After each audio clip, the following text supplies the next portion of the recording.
ನಾವು ಮಾನ್ಯ ಜಿಲ್ಲಾಧಿಕಾರಿಗಳಿಗೆ ಮನವಿ ಕೊಟ್ಟ ಉದ್ದೇಶ ಈ ನಮ್ಮ ಕರ್ನಾಟಕ ರಾಜ್ಯದಲ್ಲಿ ಮಕ್ಕಳ ಹಕ್ಕುಗಳು ಮತ್ತು ಹಾಗೂ ರಕ್ಷಣೆ ಇದ್ರ ಬಗ್ಗೆ ವಿಶ್ವಸಂಸ್ಥೆ ಒಂದು ಒಡಂಬಡಿಕೆ ಅನ್ವಯ ಇವತ್ತು ಕರ್ನಾಟಕ ರಾಜ್ಯದಲ್ಲಿ ಮಾಡಿದ್ದಾರೆ.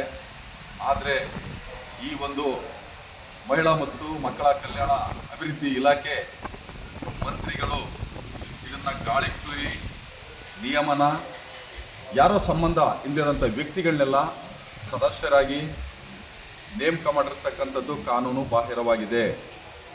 ಅವರಿಗೆ ಇಲ್ಲಿ ಈ ರಾಜ್ಯದಲ್ಲಿ ಪರಿಶಿಷ್ಟ ಜಾತಿ ಮತ್ತು ಪರಿಶಿಷ್ಟ ವರ್ಗಗಳ ಒಂದು ಮಕ್ಕಳು ಅವರು ಶಾಲೆಯಲ್ಲಿ ಯಾವ ರೀತಿ ದೌರ್ಜನ್ಯ ಒಳಗಾಗ್ತಾರೆ ಮತ್ತು ಅವರು ಯಾವ ರೀತಿ ಮಕ್ಕಳಿಗೆ ವಿದ್ಯಾಭ್ಯಾಸ ಕೊಡ್ತಿದ್ದಾರೆ, ಮಕ್ಕಳ ಒಂದು ಹಕ್ಕುಗಳೇನು, ಮಕ್ಕಳನ್ನ ಯಾವ ರೀತಿ ರಕ್ಷಣೆ, ಅವರ ರಕ್ಷಣೆ ಏನು ಅನ್ನೋದ್ರ ಬಗ್ಗೆ ಸಮಗ್ರವಾಗಿ ಅಧ್ಯಯನ ಮಾಡಿ ಪ್ರತಿ ಜಿಲ್ಲೆನಲ್ಲೂ ವರದಿ ಕೊಡೋದು ಈ ಒಂದು ಮಕ್ಕಳ ಹಕ್ಕು ಮತ್ತು ರಕ್ಷಣದ ಒಂದು ವಿಚಾರ.